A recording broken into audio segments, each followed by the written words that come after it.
Within days of the first men landing on the moon, Shell Roden arrived on Earth.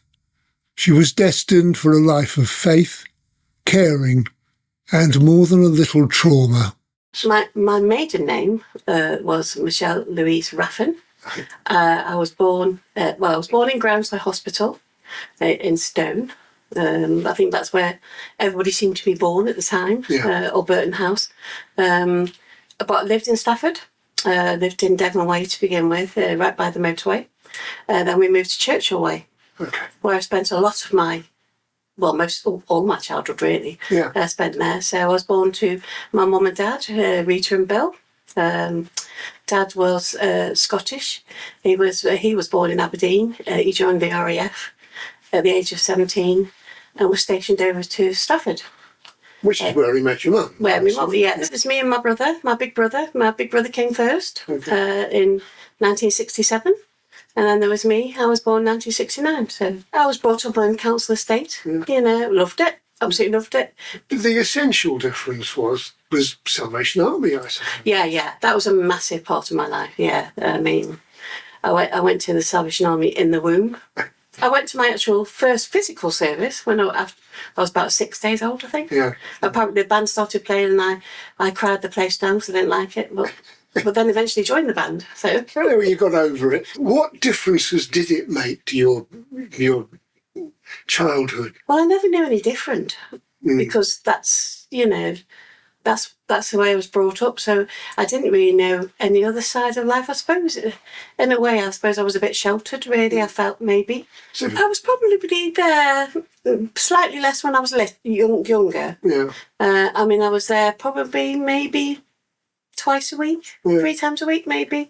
It's as I got a bit older, it was more. Yeah. I mean, we were there 3 times a day on Sunday. When I was in the band, that's when it all got a bit more, you know. We were there 3 times a day on Sunday. I think it was Monday night, Tuesday night, Wednesday night. Yeah, probably about 4 or 5 times a week by then. Well, that's an enormous commitment. Yeah. For a child, particularly. I suppose so, but I loved it. Yeah. You know, it was, I just loved it. I loved going. It wasn't until I was sort of older and looked back, I thought, oh gosh, that was a lot really. Yeah. They were my family, you know, so. And you believe whatever they tell you. I mean, but children do, don't they? Yeah. They trust adults to tell them the truth. You enjoyed school? I love school. Yeah. I loved primary school, loved junior school, loved middle school. I did the 3 levels at the same school, Flashley. Yeah. It wasn't far away from your... No, Flashley was about 5-minute walk. Yeah. Yeah. So I trot off to school. Had a great day at school, generally. Came home, had tea. Either went to band practice or singing company practice, which is like choir, junior choir. Come home, go to bed. And sometimes I'd do the same the next day. Or if I wasn't going to the army, I'd be playing with my friend. I had a friend who lived around the corner. If it was summer, we'd be out and about. I had a 3-wheeler bike. So we'd be out on our bikes and things. Yeah. So the world was becoming quite an interesting place. Yes. You. Yeah. It was. Put it that way. Yeah. Were you insulated from all those things, or? Looking back on it, I think I was. Yeah. I mean, I was aware of some things when I watched the telly. I got my own telly in my bedroom. I was aware of some things, but I didn't take a lot of notice. You know what I mean? So, I didn't watch the news much because the news was boring. Sorry, I know you're a journalist. It's like the children programs like Black Puss, Mr. Ben, or the silly children's ones. I used to like stuff like that. Tiz Was, Cracker Jack. I used to go with my friend to the pictures when we got a little bit older. We're allowed out. We used to go to the pictures every Saturday morning, the Odeon. Okay, well that sounds slightly idyllic as childhood. I know, yeah, well that bit, yeah. Tell me about your mum and dad. What sort of people were they? They were lovely. Dad's not with us now, but Mum still is. We were just like from whenever I can remember, just like a normal family. Used to go on holiday once a year. We used to go to Butlins. Can't remember it was now. Brain's gone to sleep. Yeah. We used to go to Butlins every year together. So that was our main holiday every year. Yeah. Dad was a deputy manager at the accounts department at Evo Stick, if you want to call it. Mum was a deputy matron at Walford House in Stafford, like a nursing home. Okay, yeah. So Mum was away some nights, you know, she had to sleep over. So And you had this older brother. How was it a good relationship? yeah, it was. He used to. I didn't realise, but he laughed about it now. I used to have a girl's world, which was like a head with hair, and I used to do makeup on it. And I could never figure out why the next day it was all messed up. Well, apparently my big brother used to come in at night when I was asleep and mess it all up. So he was a bit of a torment, yes. And did grandparents play much of a role in your life? I never met my grandparents on my dad's side. My granddad on my mum's side was a little bit of a recluse. I was aware of him. I think he died when I was about 7. My nan was the one I was closest to. Yeah, so had a lot to do with her. She was a bit of a character. Yeah, she was lovely. Everybody loved her. Everybody loved Lil. Yeah, she had like 9 children, so Mum was one of 9. But she was very sort of active, you know, carried on working with all those kids, and yeah, she was well known to everybody really. She was lovely. So great baker, great cook, you know. And she was Salvation Army. Yeah. Well. Yeah. Mm-hmm. Yeah, she was. Yeah. So I mean, Granddad didn't go, but she did. Yeah. Yeah. So sort of 2 generations on your mum's side. Yeah. Did you ever want to escape? Was it? I mean, it must occupy so much of your time. And at the time, when I was younger, I didn't want to escape. But when I got older, to the teens stage, I did start to think, is there another side to life? Good, pleasant childhood. It worked well for you. Yeah, Mum and Dad split when I was about 11, 12. So that marked the end of that early childhood then. It did. But, I mean, I've always thanked them because the split, it was an amicable split, and they never ever complained or moaned about each other. They both got remarried, the same year, I think about a month apart. And I got on with both step-parents, you know. But you ended up with your dad. I stayed with Dad, and so I acquired my stepmom and my little brother. That was interesting because I was then getting into nearly teenage years, so getting into that sort of angst, you know. Yeah. And I acquired a little 4-year-old stepbrother. Yeah, that was interesting. Your mood swings. Well, I mean, he was so small and so cute, and he was a bit clingy, and I was a bit like, oh. You were from a broken home, whether, you know, it may have been quite an amicable broken home, but it was a broken home. You were going through all the teenage stuff, and you were then at a new school. It was never going to be a happy time, was it? It was. I think it was me. I think I just felt different to everybody. You know, I was aware that there was cliques of girls at school, and you know they were into boys, into makeup, into discos, and stuff like that. And whereas I was going to church.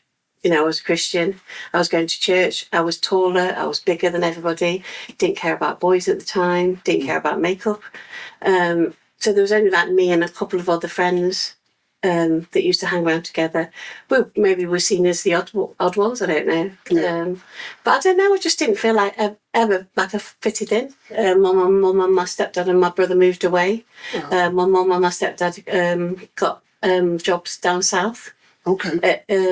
So they moved down to Eastergate, down in West Sussex. Oh, right. Very beautiful down there. So I used to go down there for holiday. I mean, I still kept in touch on the phone, you know, still spoke to Mum on the phone. And like I said, I used to go down so many times a year. And I used to talk to my brother on the phone as well. So we're talking phones here, aren't we? Yeah, normal phone, like a diary, yes. But not happy at high school when you got there? I wasn't keeping up with lessons and exams, and I mean I did okay-ish with exams. I passed by the skin of my teeth, but I never excelled at school, at high school. I felt like I was I was just making up the numbers really. So you left at what age? Just before my 16th birthday I left. Yeah. Here you are, 15, 16-year-old girl, not a lot of qualifications. What did you want to do with your life at that point? I wanted to work with children. That's what I always wanted to do. But at school, it was a very unfair system, I felt. I wanted to do childcare. You know, training childcare. But at school, you couldn't, if you were in the top sets of English and maths, set A and set B, for some reason you couldn't do childcare. And when I left school, Dad got me onto a youth training scheme. I did a childhood 5 to 10 year course, which was great. That's what I wanted to do, you know. So they sent me to St Patrick's School on Marsden Road, which I loved. I was in the reception class. So I helped the teacher there with the children's reading and everything. I absolutely loved it. So there was nothing for me at the end of it, which was sad really, because I would have loved to stay there. So my dad petitioned for me to have another year. He wrote to the House of Commons. I remember seeing a letter. And anyway, managed to get me another year. God bless him. He was a bit of a force, my dad was. So I did care of the elderly. Okay. I thought, well, I'll try that. So they sent me to Silverdene Rest Home, it was called, at Penkridge, because they had a good reputation of keeping people on. So really got into the thick of it. I was literally one of the carers, you know what I mean? It was just, you had a lot of responsibility at quite a youngish age, really. But I loved it. They were all my grannies and granddads, you know, loved them all. And I got a job at the end of it, which was great. So I stayed there for quite a few years, ended up going for a promotion in the end. So I ended up being a care shift leader. I did that for about 4 years, but then enough was enough. You know, I couldn't do it anymore. There was just too much going on in my life at the time. Okay. Right, so all sorts of other things were happening. Well, by then I was getting issues with stress and anxiety. Okay. Steve and I got married by then, but we were trying for a family. Yeah. And so obviously, you know, and I was having to sleep in twice a week at work. So I was going to work at 2:00, working a shift till 10, staying over at work, and then working the next day. So I was away for lot of hours. Steve was a coach driver, so he was away for a lot of hours as well. We never saw each other. We both changed our jobs, so we spent more time together. I mean, bear in mind we hadn't been married that long either. You know, it wasn't good really for our marriage. So we changed things. So I went to Westhorpe residential home. Then I went back as a health carer. It almost halved my pay. Really, I lost quite a lot of money, but it was better because at the end of my shift, I went home. Yeah. And I could pass all the responsibility on, and it was lovely, you know. So by then, Steve had started working for a Reaver bus company. So he was the same. By the end of his shift, he just went home. Yeah. So let's jog back a step then, Shell. Boyfriends and how you came to hook up with Steve. Steve, yeah. I was actually going out with Steve's stepson. Okay. So that's how I met Steve. It's quite a funny story, really. I actually went round to Steve and Barbara. That's Steve's first wife, Barbara. I actually went round to their house to meet Paul. I'd heard of Steve. Paul kept talking about his stepdad, but I had envisaged a picture of him in my mind, what he would look like, older, you know. Don't ask me why. So this guy came to answer the door and he said, "Come in and sit down." Anyway, I sat down and he kept looking at me. And you know, you feel a bit uncomfortable, and I got a skirt on that kept rising up, and I was trying to pull it down, and because I was a lot slimmer then. And I know I just felt a bit uncomfortable. Anyway, Paul came down and we went out, and I said to Paul, I said, "Oh, which is your brother? Which of your brothers is that?" He said, "That's my stepdad." I went, "Oh," I said, "Well, I don't like him, he's creepy." So, and that was Steve. So I always said it definitely wasn't love at first sight. And then Steve started coming to the army, Salvation Army, with his first wife. And then they split and he carried on coming. So we eventually, I split with Paul, he split with Barbara. So we were like best friends. You know, we used to hang around together. There was no romance or anything at the beginning. We used to just hang around together, used to play badminton and do step classes and all that weird stuff, you know. But yeah, we were like buddies, really. He credits you with bringing him to the Salvation Army rather than him going of his own accord, is that? Yeah, I always say to him that it's God that did that, not me. You know, God that maybe did that through me, but yeah. He always says that if we hadn't got together, then he doesn't know where he would have gone. I went through a stage of being very sort of like, you know, sort of not grounded, I don't know, a bit self-destructive, a bit all over the place for reasons.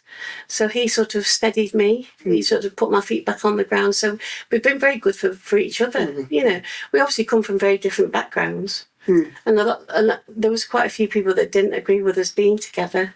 But they were wrong. Because of the age difference, or because of his background, or what? Because of the age difference, because he'd been married before, because I'd been brought up in the church, because he sort of had dealings with the Hells Angels, and you know, there was a lot of things, you know, but I didn't care about anything like that. I loved him. In that period between leaving school and meeting Steve, you stayed with the whole Salvation Army thing for the whole of that time? Yeah, I was not happy at home, going through a funny stage at home. Me and my dad were very, very, at the time, we were very similar. I was quite quick-tempered and so was he. So we were clashing. And I met this girl and she says, move in with me. She wasn't a good influence really on me at all. I think I was quite vulnerable then. I was sort of all over the place, really. And she wasn't a good influence. I found out she was storing drugs up in the roof. It was the old polystyrene thingies. I found out she was storing drugs up in the roof, and I wasn't there for long. I think I'd already stopped going to the army before that had happened. And then I remember one day sitting looking outside, and I think seeing this guy walk past the window in uniform, and I'm thinking, oh, that looks a bit like my minister. Wonder where he's going. The next minute there was a tap tap on the door. I thought, that's where he's going. Yeah, I had discovered men by then. Yeah. Not the best ones though, I must say. Yeah. I'd had a few dalliances, should I say. That was a lovely old-fashioned word. Yeah. I think that's the politest way of putting it, yes. I didn't really pick the best, really, you know. I think, once again, maybe that was my self-esteem, self-worth, you know. Yeah. I didn't pick the best, really, but I only had two really sort of Steve was my third and last best, of course. I only had sort of three proper relationships, really. But none of them, apart from Steve, really lasted, really, so... But I think my faith could be a problem. I mean, I did go out with a guy called Keith. He lived in Rugeley, but he knew my faith was very important. And he did try to come to church with me a couple of times, but it wasn't for him. And it was a barrier, really, and I wasn't prepared to give my faith up. Paul, my ex, he was going to my church too, so that wasn't an issue. And obviously Steve was too. But my other sort of dalliances, they were all people, guys that weren't Christians. So that was just, I classed it as my stupid stage, really. So I had, I think it was 7 cycles of fertility treatment, not IVF, but 7 cycles for fertility treatment. I had 1 suspected miscarriage. And we just got to the point where it was too much of an emotional roller coaster, you know. I was having to go to hospital every week to be scanned, and as well as trying to work, and it was just too much, really. So we just said we'll stop, and if it's meant to be, it'll happen, and if it's not, then it won't. And it didn't. So then we knew. Started pretty much straight away. So I tried till I was about 35, 36, but then you're starting to be classed as an older mother. Oh, yes, you're right. You know. And by then I was diabetic as well, which threw a spanner in the works, you know. So you're diabetic at a really early age then? Can't remember if 30 or 31, I think I was, yeah. Okay. Yeah. And that's been the plague of your life ever since, but we'll move on to that. Yes, it's been my constant shadow, yes. Yes. In the year 2000, I started at Catherine House inpatient unit, so I was one of the original staff there. You came to like it? I did. Oh, yeah, I love the job. Yeah, I love the patients, love the staff, but mentally it started to take its toll. It must be quite harrowing, I mean. Yeah, it is. It's a beautiful place, and it's a lovely place. I mean, you know, I've been witness to baptisms, weddings, early Christmases. We had Christmas in July one year, you know, and It's lovely. I mean, we took one patient outside. He was desperate to have a snowball fight because he could see all the snow. So we got him in his wheelchair and took him out, and he loved it. You know, we took pictures, and it was just lovely. You know, it was whatever the patient wanted, really. You know, but it was tough. The mental strain is quite hard. You know, it's. Yeah. I had to cry more than once. It's hard not to cry though, because when you see, I find it especially hard when I see a man cry. That really gets to me. So when I see men cry, I'm like, yeah, I find it really tough. You know, I've had quite a few tears. Did you find you had to put a bit of distance between you and what was happening in front of you? Absolutely. You've got to. I mean, otherwise you take it home with you, and it can mess with your head. And your life. And life, yeah. So once again, you know, faith came into that. I had to, you know, that helped a lot. I don't think I would have managed without that. What does it give you that helps you deal with that? I think with me, it just helped me to know that, okay, yeah, they're really poorly, but soon their suffering will be, you know, it will be gone. I mean, the only thing is I didn't know what they believed, obviously, but it gave me a chance to, in my head, pray for them. And what if you have somebody like me who tells you don't bother? That's all right. I still do, in my head. You see? Yeah. Disobey me. There we are. Yeah, but you wouldn't know that, though, would you? Catherine House until Steve was at his first collapse. So I think that was 2016. Steve had a series of incidents, didn't he? Yeah. Which made life even more complicated. Yes, it was. I felt quite on edge for quite a while, not knowing when, because they told us when he had his first hemiplegic attack that he'd probably never have another one, but he did quite quickly. And I suddenly became his wife and his carer and his almost like stroke nurse, you know, and it's like, I don't know enough about this condition really, you know. But obviously, you know, I loved him, so, you know, I looked after him. I always remember once he collapsed in Tesco and they found that he got, it was septic shock, sepsis. And then they sent him home the same day and they sent him back to me with sepsis. It was a case of, oh, your wife's a carer, you know, she'll look after you. And I'm like, right, okay. So it's been a bit hairy at times. Yeah. I wouldn't change it though. I mean, I've loved being Steve's carer, you know. Now we're each other's carer, of course. But I mean, I never thought that I'd be needing help by my age, but... Let's talk about your health, because it's become a big thing in your life, hasn't it? It has lately, yeah. I mean, there's been other issues with heart and things like that as well, but... and like passing out, you know, I went through a space of passing out quite a lot, which was quite embarrassing as well. Was that to do with your heart? Well, they don't know, really. I've had lots of tests. It's a mystery. It's a mystery, yeah. That's been overtaken a bit by sight, yeah. Yeah. That seems to be the biggest thing at the minute, yeah. I've got proliferative diabetic retinopathy in this eye, which means it would be like a stage 3-4. So it's quite bad in this eye. Yeah. So it's already advanced. This eye, I'm not sure what they class this eye as. So this eye, I can see very little out of. I can only see peripherally here. Yeah. And I've got a little bit peripheral come back here. Just put myself in the air now. A little bit peripheral come back there. This eye was okay for a long time. But then in June last year, I had a bleed in this eye. So I've had surgery once, which got my sight back. But then I had a bleed again in October. So I've had pretty rubbish sight since then, really. But now they're going to do an op again to clear it out, so that's good. But negotiating life with this is quite difficult. But, you know, I don't give up easily, you know. I've never been one who gives up. But I'm not very good at asking for help. Well, we've established that you're a good carer. Are you a good patient? Probably not. No. No. Because by nature I'm quite stubborn and independent, which everybody will tell you that, yes. You're more fragile than you expect to have been at 56. You've got a husband who's 10 years older and has his own fragilities. Yeah. Do you sort of... live life to the maximum because it might not be that long? Yeah, absolutely. Yeah, that's always... It sounds like a morbid thing to say, and I've always talked about it quite openly. I've never expected to live a long life. I've never really expected to even reach retirement. So what triggered that?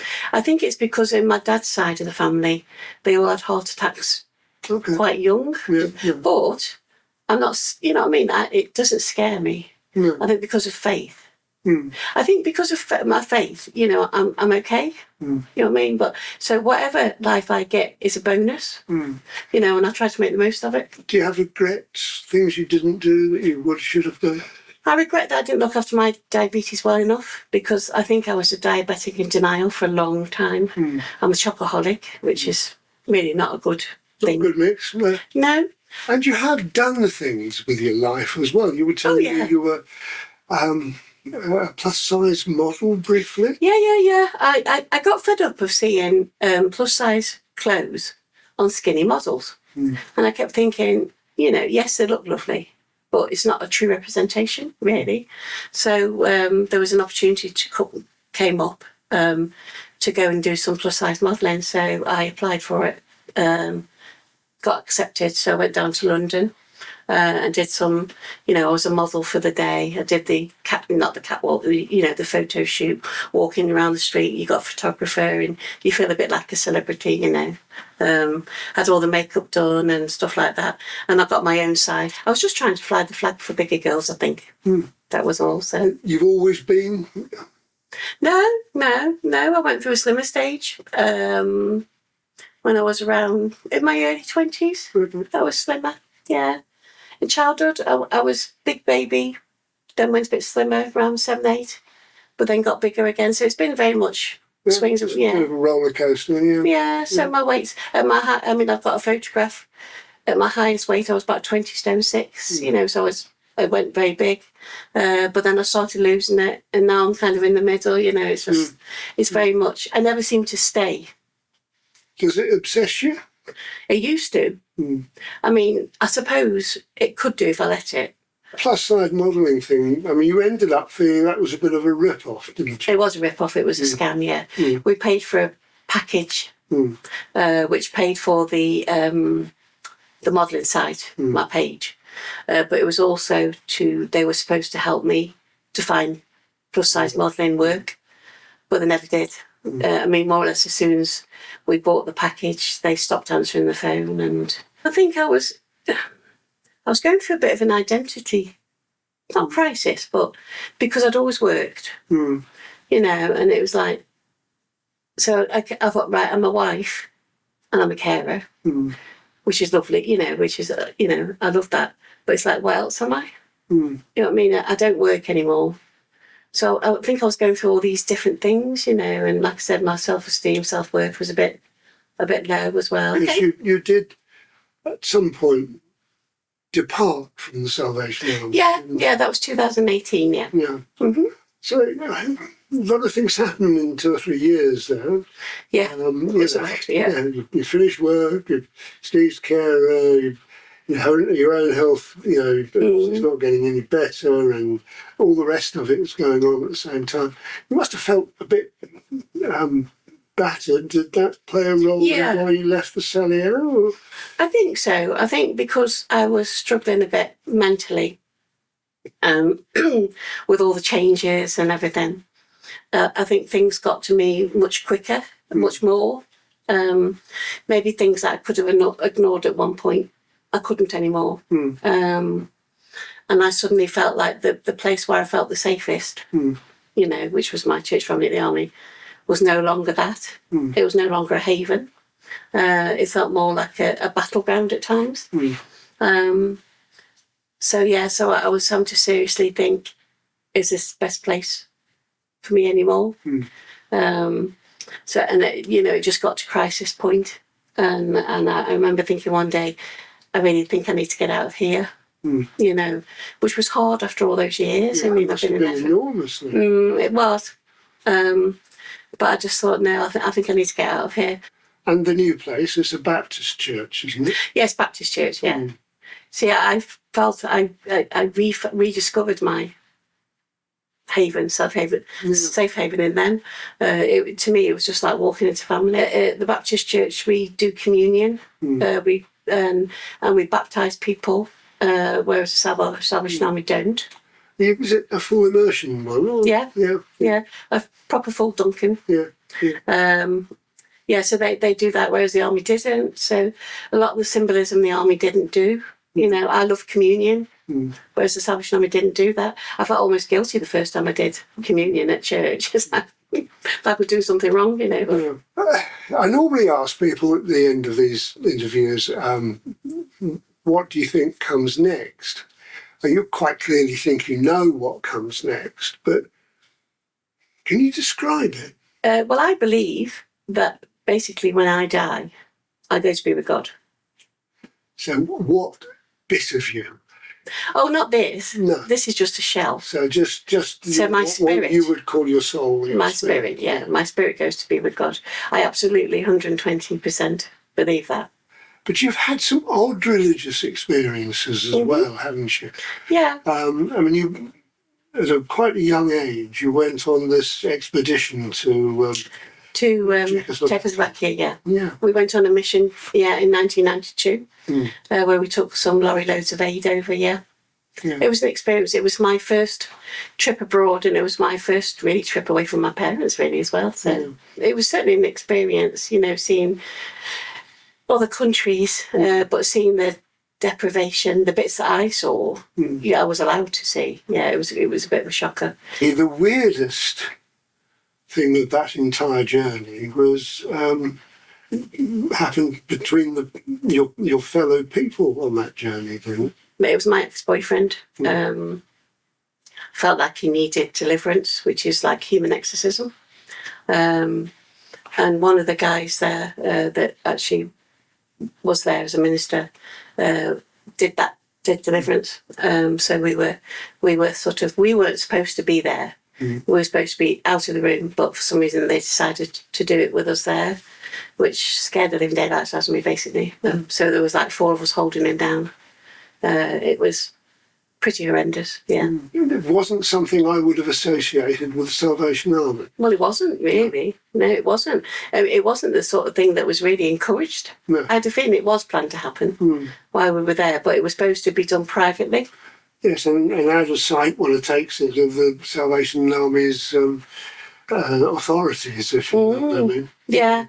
Don't go away with the idea that Shell's life has been a bed of religious roses, sheltered from reality. She has been subjected to sexual assault no fewer than 3 times, including 1 rape. Her way of recovering has been to reach out to other victims. Now, over your life, you've also stepped out of all of your other roles and run courses for other women. Courses aimed to do what?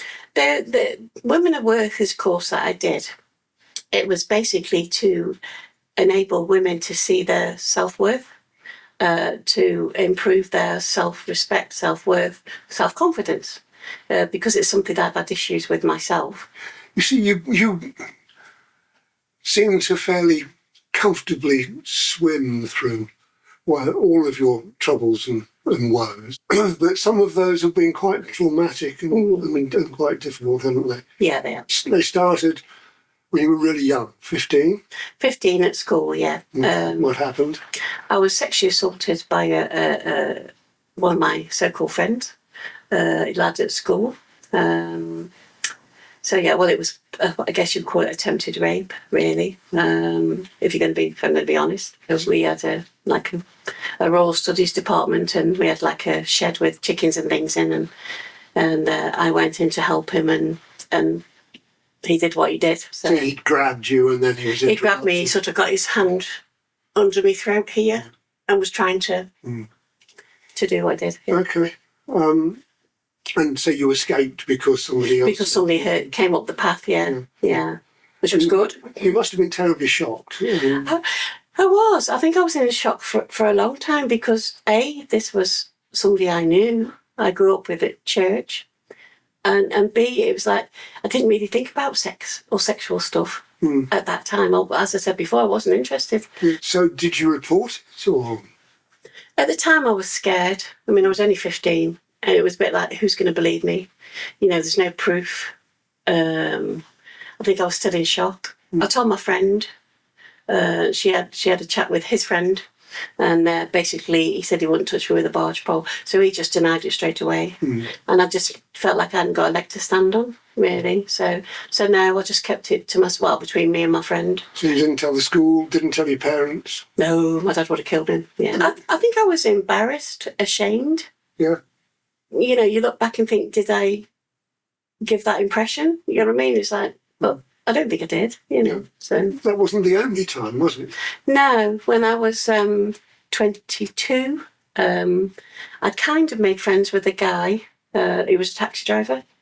I was sneaking out at night to go see my ex-boyfriend and getting a taxi home. I'd noticed that the same guy was coming every night for me, which I thought, that's a bit strange, the same taxi driver, you know. I thought, well, perhaps it's just a coincidence. But I picked up a little friendship with him, and we were chatting, and he just said to me, do you want to go for a drink? And I said to him, well, I was a bit awkward. I was a bit like, well, yeah, I can at some point, you know. And then he just sort of went past our road. Instead of dropping me off, he kept going. And I was like, okay. And he took me onto the motorway. By this time I was petrified, but didn't know what to do. And he was like, you know, I want you to take your top off. And I was like, no, you know, no, I'm not going to. And he asked me about 3 times, and I said no. He took me to Hilton Park Services. We got there, and I was just like frozen. I was just like, didn't know what to do. So I had to think very quickly. And so I asked him to take me home. So I trusted him to take me home, which was obviously a bad idea. And then on the way home, he took a turn off. I think it was Cannock turn off, and went into like countryside. Well, it was dark, and the only light I could see was well in the distance. I could see one tiny little house light, possibly, I don't know, lamp light. So I didn't know where I was, and it was just. And then he said, you know, are you going to let me sleep with you or have sex with you? I can't remember how he put it. And I said no. And he says, well, he asked me again. He says, well, if you don't, you won't get home. So I thought, well, he made it quite plain that he was threatening me. So I had to very quickly decide what to do, you know. So I decided to basically let him do what he wanted to do in the hope that I'd survive, basically. So I prayed, because I thought that's, you know, tap into your faith, come on, you know, pray. And so I prayed and asked God to send his angels to help me, to save me.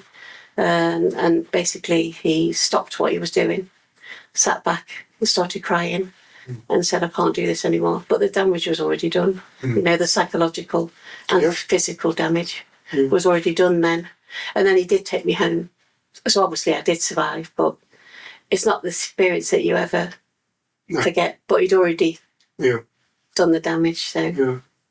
So what about that one? Did you report it? I did. I wasn't going to, because once again I was in shock. But I actually confided in one of my best friends at the time, and she said, no, we're going to the police. So I went to the police and had to go through reconstruction, and you know, and that's quite a big thing, because you've got to remember what you said here, what did you do there, and you have to go through the whole step by step. You know, what did you say at this point? What were you wearing? And it was not nice. It's quite harrowing having to go through everything again. You know, and at the end of the day, because I'd left it so long, it was about 2 weeks, 3 weeks, I think, I can't remember. About 2 weeks, there was no evidence. You know, if I'd have gone straight away, there would have been evidence. They did say that I'd only got about 20-30% chance of getting a conviction. And I just couldn't put myself through, because he would have been there, obviously, at court as well. I couldn't cope with the thought of being there in front of him. But it was even tough to talk about it for a long time. You know, I mean, I couldn't even say the word rape, you know, or anything like that. But I can talk about it quite openly now, really. So I think that's just time's a healer, isn't it? You know? And there was a third incident. When it was somebody from my own church, again, basically I was at a meeting, and he came into the kitchen behind me, and that where nobody could see, and grabbed my chest, full on grabbed my chest and wouldn't let go. So I whispered in his ear something quite threatening and told him to let go of me. And then he did something else a few years later, where he sort of touched my bottom, stroked it, should I say. And it was just horrible. I just felt very sort of degraded. And basically I reported it to my officer. And basically she said she would deal with it, which she did. Didn't take it to the police. Whether I should or not, or shouldn't, I don't know. But she said that she would deal with it. And I think she did, because it stopped. What was Steve's reaction? He was really angry. Because, you know, these people are in a position of trust, you know, and I trusted them, and, you know, and that's what they did. And, you know, and they're Christians. And I understand that Christians are people. We're broken people like everybody else. But I guess you kind of expect a bit more. So this course was a response to that? Yeah, because I was battling a little bit myself. And I found the course when I was on a training day. And I was coming across a lot of women that were struggling the same as me, sometimes for the same reasons. Yeah. You know, I had a word with my officer at the army, and I said, can we just try it? You know, try one course and see how it goes. So we did. We did our first 6-week Women of Worth course with 8 ladies, and it went down really well. And so we just carried on doing them. I think we did about 8 courses in the end. I mean, we had one lady in particular, when she first came, she couldn't even lift her head up. She couldn't give eye contact. You know, I thought, oh gosh, this is going to be really difficult. You know, she had to have somebody with her for, you know, for support. But by the probably 2nd, 3rd week, she was looking up. The person that came with her no longer needed to come with her. She came by herself. And by the 6th week, she brought a cake, because it was the last week. She'd baked a cake herself, which she hadn't done for a long time. And she was laughing, smiling. A lot of people found it very helpful. So that helped me. Yeah. To know that I could help other ladies, yeah. And you still have the course? I still have the course, yes. I'm still thinking of doing it here at Elmwood. There's an awful lot of ladies in the same situation, yeah. So. And people tend to bury these things. They do. And they come back and bite them if they're not careful. Yeah. I think I did. I buried it for a long time. But in the end I thought, no, you either be a sufferer, or a survivor, or a fighter. And I thought, no, I'm going to be a fighter. Yeah. Do you feel you're a strong person? Yes, I have my moments. Obviously, when I lost my eyesight, that was a real massive blow. I'm struggling to be a carer to my husband. You know, the thing I loved being, struggling to be a carer. And it's just like, what am I going to do now? You know, so I have been through a period again of, very, very weak. You know, how am I going to get my way through this? How am I going to help people? Well, I can't even help myself at the minute. But I've worked through that again. Okay, the eyesight's still not brilliant, but I found a way to live. Is it unfair to say that religion is a prop for your mental health in many ways? It's not a prop. I won't call it a prop. It's essential for my mental health. Okay. It doesn't mean to say I don't suffer. No. Sometimes. I mean, I am on a low dose of antidepressant. I have been for years. And I would advise anybody, if they struggle with mental health, get the help you need. Yeah. Whether it's talking, medication, both. I'm quite happy to say I've had counselling. I've had lots of counselling. I would have it again when I needed it.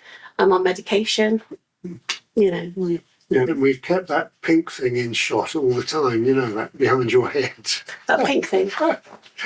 What is it? This. Can you see it here? Oh, has he been there all the time, is it? Yeah. This is my mood octopus. I think my friends were trying to tell me something when they bought it. He's got a grumpy side. Right, okay. And a nice side. I bet they're trying to tell me something, don't you? Yeah.